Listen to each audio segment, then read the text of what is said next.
Yes, touched by the hand of God. Naturally, my next track on my playlist was "Touch Me All Night Long" by Kathy Dennis, but we'll do that one a little bit later on. Good morning, Dr. Computer. Alex Newman, have you been touched? Well, I can tell you on the teddy bear where I've been touched. No, just kidding. You've still got a teddy bear, me too. Yeah, yeah. Do you know, actually, just sort of digressing completely, I did have a teddy bear, which, strangely enough, is something that I can remember happening, and I was only 10 months of age. Interesting. And it was at a place called Haywards Heath in Sussex, in England. My father was a policeman. He was in the police force, and it was the police Christmas party in the pub down the road. And I can actually remember getting, and I had this teddy, and well, I mean, it was still in Streatham when I came out here, and it's disappeared. And Oh, wow. I'm really quite upset about it. I used to, as a kid, my father took me to see one of these waste disposal places where the trucks went, they tipped all the rubbish in, and it went up, and it all went down the chute. And I had nightmares of my teddy coming down the chute, trying to run back up the chute. So, no wonder I suffer from depression and an anxiety. I'm sure he ran off with Mr. Bean's teddy bear and he's off Oh, somewhere in the countryside I having lots actually, of fun. I actually had a teddy bear like that once that somebody knitted for me. I think it was my grandmother knitting with the button eyes and whatever. But I don't have one now. I've You got can a always get a baby Yoda now. Oh, that's true. Yes, yes, I think. They're actually pretty cuddly. So tell me, what's been happening in your world over the last week? Oh, very, very busy with the TV show. Maybe I've talked about it Oh, yeah, tell us here. more about it, because nobody's asked me to do TV yet. Yeah, I wonder why. They say we have a face for radio, and I think they're Exactly. right. Yeah, yeah. But yeah, the program is called Tecnología, Alcance y Solución, which is kind of a mouthful. It's technologies, scope, and solutions. And we basically try to cover a single topic from all the angles possible every week. For example, last week, because of all those data breaches from Facebook and LinkedIn, we talked about data protection, and that show is coming up today at 7 p.m. on Channel 4, and we're going to talk everything we can with all the experts that we could reach on data protection. I'm going to tell people how I protect my data, or at least try some tips and tricks and best practices that they can use in order to make it a little bit more difficult, because we sure, Mark Zuckerberg and his friends don't need their lives to be made any easier. To make it difficult for these companies to sell and track our information all the time. And next week, hopefully, I'm going to be talking about the intersection between technology and arts and culture. We're going to talk about Okay. how technology has changed the art landscape. Even I'm going to try and get our friend Itzel Yard from that we interviewed a couple of weeks ago about NFTs and how it's modifying the artist landscape right now, and how that intersects with the whole blockchain and technology and everything else. I'm going to talk to a couple of artists who have made the jump from analog to digital, both in music and in other arts like painting and so on. So it's going to be pretty interesting, and it's kind of like 60 Minutes, but a lot more fun, because we talk about something I love, which is technology, with people who actually make the news or break the news regarding technology. So it's going to be pretty interesting. Thursday, 7 p.m. And if you miss it, you can always go to Medcom Go on the app. They have an app for that, and you can stream all the previous episodes. And eventually they wind up on my YouTube as well, so you can enjoy that. And they've got a pretty interesting lineup of professionals at that time slot now. We have one that talks about financial Right. advice, we have a doctor, and we have a lawyer. So pretty much we have everything covered: technology, the law, health, and finances. It's a pretty interesting lineup, which I'm really proud to be a part of. Oh, excellent. Oh, that's good. I tell you what, it's interesting, Steve, because you're talking about Facebook. I see in the European Union now, because of their 533 million people data link, They are looking at they're threatening them now in the in the EU with a fine of up to 4% of its $86 billion global revenue. Yeah. Perhaps Can you that's a way. imagine? Can Yeah, you but perhaps this imagine is if the you way. lost the information of all your advertisers and customers and everything, and all they did was fine you 4% of your income? That's Yeah, but like a pat on the wrist, not even a slap. there's still a lot of money. Yeah, but comparisons being made, that's like pulling a hair on an elephant. They don't have them, do they? Oh yeah, they do. One or two. Oh yeah, a couple. But I mean, what can be done? I mean, I believe as well that as consumers with Facebook or whatever, we should have the right to have an option to pay a subscription. And by paying that subscription, they do not get any access to our information to give to other people. Yeah, and in fact, I would even go one step further. I would say if I'm a subscriber, I'm also a shareholder, so I get a share of the profits and I get to Right. choose what data to share. I mean, if you're going to use my data to make money, I might as well get a cut, right?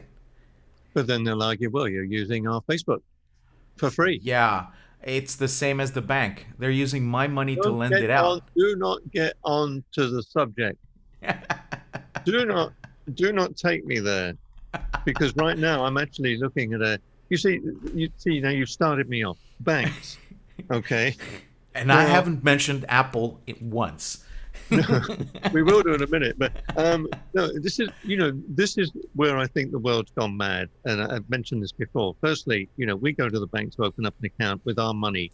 We should be giving them a questionnaire. It should not be the other way around. Now, the other thing is, right now, you need to have a bank. You have to have a bank account, okay? And the banks can turn around and tell you, we don't want your business. We're not making enough money out of you. And this has happened recently to somebody I know, where they said, no, we don't make any money from your account. Go. I don't think they should have that right. If we have to have a bank account, providing that you may meet the requirements to open an account, and providing you're not in debt or whatever to the bank, they should not have the right to just shut you down because they don't think they're making enough money from your business. They're making enough money. They don't give anybody any interest. 1 point something percent interest you get from these It's people. less than inflation. No. I mean, the shareholders do very nicely. Thank you very much. And when I opened a bank account when I was 16, I was considered a shareholder. No, Well, don't get that's me an on that topic. interesting point. That's why a lot of people are flocking to cooperatives because they do treat you like a partner there. No, I mean, I'm sorry, but it's just this whole sort of attitude. Oh no, we don't make enough money from your business, so we don't want it. But hang on, I have to have a bank account. Well, that's your problem. Yeah.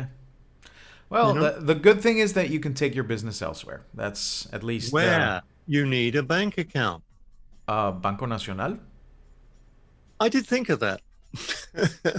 I know some politicians apparently have got bank accounts. I don't know. Well, I would worry more about Caja de Ahorros. That's the one in the news right now.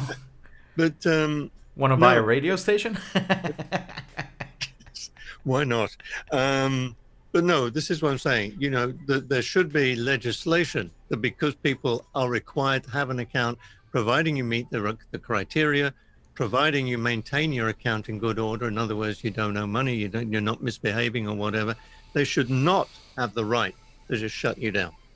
Yeah, it's a very very difficult argument because on the other hand you have, and I'm just playing devil's advocate, so please don't take it out on me, but the government telling businesses who they can and who they can't do business with is not always welcome. The government. Can you imagine the government telling you that you have to advertise somebody or Because hang on, the whatever? banks are working for the government. They're working for the US government. They're working for the Panamanian government.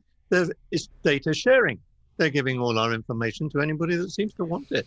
That's a very good point. And on that, I think that it's a conversation that needs to be had, and everybody should get. I mean, all parties involved, like shareholders and account holders and and the regulators should sit down and just lay out the ground rules and make sure that everybody's playing by them. And unfortunately, you'll always have a couple of people trying to skirt the rules or play around the rules, and we're going to have just smarter legislation about that, I guess. The only thing now is you're considered to be a criminal until you prove you aren't. It doesn't matter whether that's just going to the bank to put money in it. Oh, where did you get your money from? But it's mine. But where did you get it from? Well, I earned it. How? Well, we could tell that to all those people who had OnlyFans accounts and they were kicked out from some local banks because the bank didn't agree with the way that they were earning their money. So that's even another story for another day. But yeah, I've heard a lot of... let's talk about Apple. Yeah, on a lighter note. Yeah, seriously though. But I'm interested because I believe this month they're announcing new products, aren't they? Yeah, and we're probably going to see the drop of the iPhone mini line. It didn't take, at least that's what the analysts are saying. People didn't want a smaller version of the iPhone for whatever reason. And maybe we'll see some other products. People are hoping for a new M1 iMac. That's going to be interesting. The M1 processor from Apple, I think, is more important than people give it credit for, in the sense that it blows pretty much everything else out of the water because of its tight integration. Just for our audience's sake, you've probably heard about Apple coming out with their own processors and so on in the last year, and coming out with 2 new laptops using this new processor. The important thing about this processor, and what makes it at least novel in some way, is that instead of having the main processing unit in one chip, the memory in another set of chips, the graphics capability in another chip, and a whole bunch of other support architecture gluing them all together, they have all been put on the same chip on the same die. So that fraction of a tiny fraction of a second that takes for the information from one of these components to the other is reduced so drastically that the computer can just compute circles around everything else because everything is just right next to each other. It's like being in the same room with your doctor, your lawyer, and your technician instead of having to send carrier pigeons from one to the other. You're just having a direct conversation and everything just moves more smoothly, which means that if you run software, even if it's made for another chip and the computer has to emulate that and translate that into its own set of instructions, it does so fast that it's actually faster than the native processing speed of the existing chips. So even if Apple doesn't do well with these devices, what it means for chip makers like Intel, AMD, NVIDIA, and so on, is that the writing is on the wall. At least my take on it is that you will see more of that integration coming to computers, coming to tablets, coming to phones, and it's going to change the entire landscape. And it's going to make, a lot of the stuff that we right now take for granted requires really powerful computers that need a lot of power and cooling and everything, both on your desk and in the server room. That's going to exponentially be more powerful. So people are waiting for these new Macs, could be an iMac, could be one of those towers or whatever, with these new processors with even bigger capability. So we're going to have to look at that and see what happens if they come out with something. I hope they do.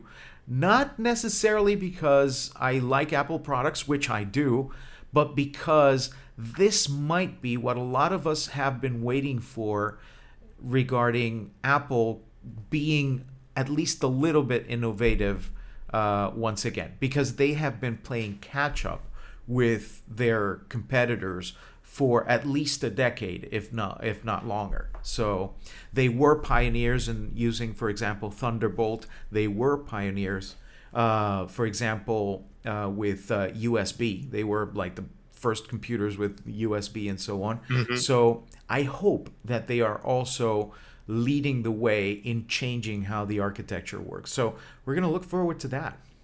Mm, mm. No, I mean, I think that's, I mean, I think we're going a long way with, I mean, they're making their own chips. But I tell you what, this brings us to another subject quickly, because there is this issue right now of the dramatic shortage of chips for use in cars and other things as well. Well, that's the interesting part. Since they're making their own chip that includes the CPU, the Mm, GPU, mm, and the memory, they don't have the same supply chain side problems that the other manufacturers have when they have to get their CPU from one vendor, their GPU from mm. sometimes another vendor, and their memory chips. And these are the ones that are scarcest right now.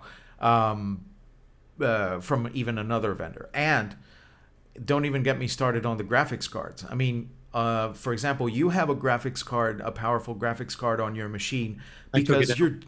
Oh, you did. Yeah, Oh, because that was what was causing that computer to have problems with not booting up sometimes. We oh, took it up, put another one back in, and it was fine. oh. I That's had a weird. problem since. Yeah. Let me know what rubbish bin you threw it in. I may be able to I've got it. salvage it. I've got it sitting right here. I can just about see it. If you Oh, want it, you're welcome to have it. thank you so much. That's really nice of you. I'll let you know when I can pass by. So the thing is, these graphics cards are now very scarce because they've been scooped up by scalpers who resell them to people who want to use them to mine Bitcoin because it's now Oh, up really? to Yeah. like Hmm. $65,000 or something Yeah. like that Yeah.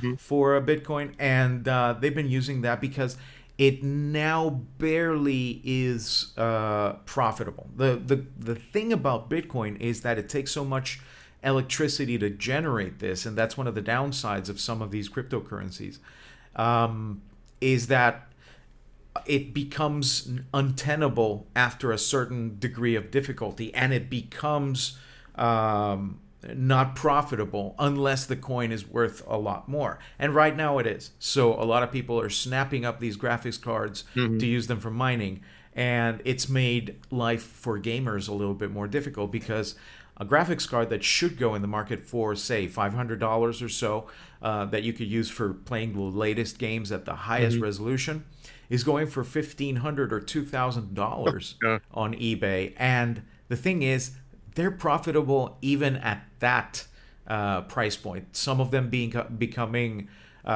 giving you a break even of about 3 months or so, and then you start making money. So hopefully that will end. I've seen some efforts being made both by chip manufacturers and cryptocurrencies to avoid the pitfalls, the problem with the lack of graphics cards and the amount of power having to be generated to create Bitcoin. So we'll see how that goes. It could be interesting because I'm sure that somewhere in some little garage somewhere in the world or some little cave, somebody and a group of people are working away until they discover the way that they can steal your Bitcoins. That's going to be interesting because if something like that would happen, it would require a breakthrough in mathematics that would probably make it so that problems that have been annoying mathematicians for almost 100 years could be solved immediately. Because that's one of the things about cryptocurrency and cryptography in general, and mathematical algorithms in general. It's just as easy to get the original pig from a pack of sausages as it is to steal Bitcoin in that sense. It was, I would say, made in a very clever way to be asymmetrical in that sense. That the Hmm. difficulty of taking over the blockchain is a lot higher than just playing along. So it's gonna be interesting if it happens. Some people talk about things like cryptography and quantum computers being able to solve these mathematical problems in a fraction of a second. The thing is, right now, just like a lot of other scientific breakthroughs, it's like at least a decade away, and that goalposts keeps moving forward in time, because every time we find out how difficult, one way to get closer to the answer, we find out it's actually a little bit further away than we think. So hopefully that won't happen, because it's going to be really complicated if it does. But I don't see it happening right now. People, it's easier to steal Bitcoin off of an exchange than it's actually to Well, that's what has happened, hasn't it? yeah, because sometimes some of the things that we do in real life carry over to the digital world. If there's a place near your house that changes euro to dollars, and you go there with a couple of dollars and say, "Hey, give me some euros."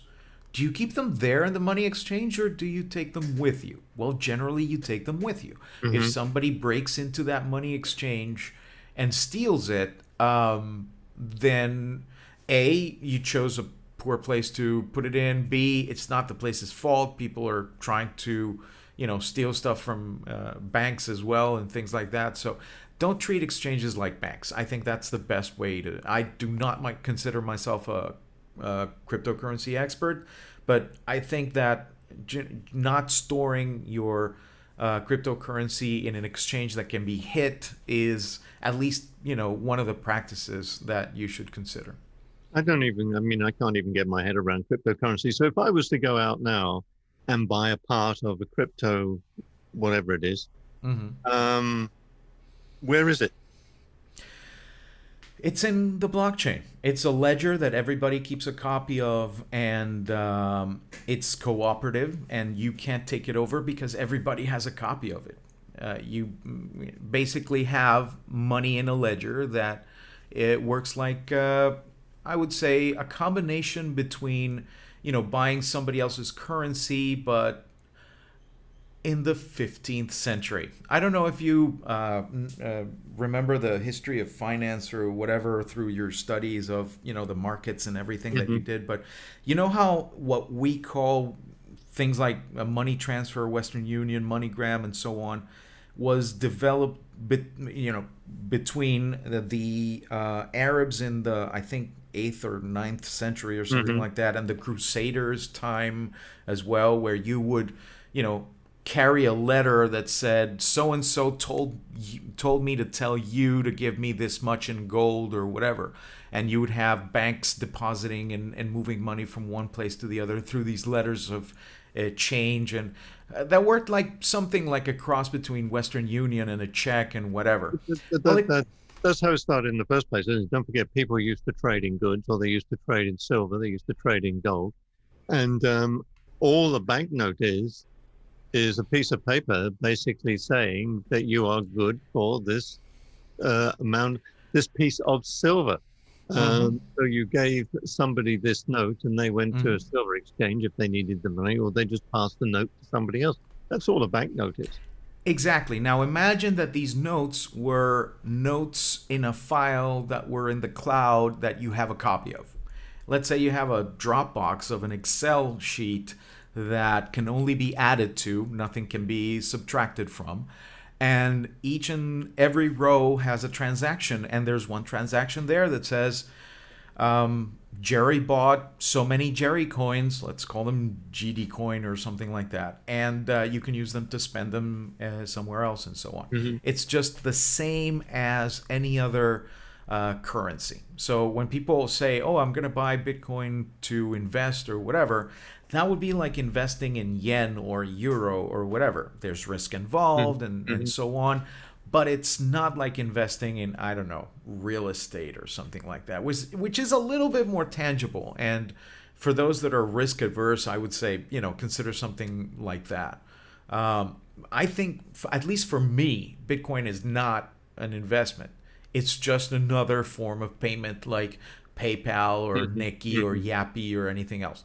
That it's becoming more valuable, that's just icing on the cake. I think it's just a means to an end, which is the transfer of wealth from one place to the other. Some people use it as store of wealth. Some people use it as an investment tool. I don't. I just use it to pay stuff. Okay. I mean, it's interesting because Coinbase went, I think, public or whatever it is yesterday. It says Coinbase, which runs a leading trading platform for Bitcoin, hit nearly $100 billion in its stock market listing before slipping a bit, but it is now worth more than the BP oil company, which to me seems absolutely ludicrous. It's nothing. It doesn't have anything tangible. It just moves wealth from one place to the other. It doesn't BP have any. It moves doesn't have oil anything from tangible. one. Yeah, that's the thing. It So doesn't have any banks tangible. It's should. worth a high, So it's worth more than banks. BP. Yeah, but banks don't have anything tangible either. They Well, have bank notes. they have a piece of paper that says they have my money. Well, in this case, Coinbase That to me is tangible. has a row in Excel that says you have money. In fact, I would say that ledger, electronic ledger that's resilient, is more would be. I would say it's more resilient than a piece of paper that can get burned or stolen or something like that. Hmm. I wonder if someday somebody will stand up and say, "The king's got no clothes on." The king's never had any clothes on. Yeah, I'm waiting for the day it's going to say the king has no skin. I can see his muscles showing, or something like that. Or the king wasn't even there in the first place, or I don't know. Yeah, no, no. It's all. It's. I mean, I think it's a generational thing. I think if you're brought up with all this and you understand how it works, it's fine. It's you know, it's a little bit like when I was sort of doing my oil trading and broking, and I've mentioned this before, but then somebody came because it became. This was after the oil crisis of 1973. And more and more people were doing trading on fuel rather than it just being handled by the major oil companies. And so they set up the International Petroleum Exchange in London. And I remember going to a board meeting with a group of these people, and they were explaining to me how I could buy my oil in the future and I could do this and whatever. And I said, okay, well, where's my oil? Never mind that. But if I want my oil, where is it? No, no, don't worry about it. I had a headache when I came out of there. But you know what happened as a result of that? When they said the people started then gambling on my business. In other words, they were gambling it would do this, and that moves the market and basically destroyed our ability. We lost control of our own market, put it that way. Yep, and some of them even actually bet against you, which No, is kind of depressing. Shorting stocks and whatever. I would have probably asked, "Oh, I can buy my fuel in the future. Can I also buy my spaceship? What about a flying car?" probably, probably. But look, we're coming to the end of the session. It's been interesting. I think we covered a number of things this morning. Yeah. But yeah, I mean, I think, this might be another idea when we have one of our sessions one week, Alex, is to get somebody in who can explain to us, or explain to me at any rate, cryptocurrency in a very, very nice, simple thing, perhaps using Lego bricks or something like that. I'm going to Or get a my hand, teddy bear. or a teddy bear. Yes. Look, as always, thanks very much. We'll be back with you next week, and keep safe. I had my second jab yesterday, so I feel like Superman. Wow, that's awesome. Mm. So, and it So was, there's a it was, lot more Jerry where that came from, fortunately. yeah. Look, you take care. As always, Alex, thanks for spending time with us here on The Regular Show, okay? You too. Keep safe. Bye, Talk to Yasmin.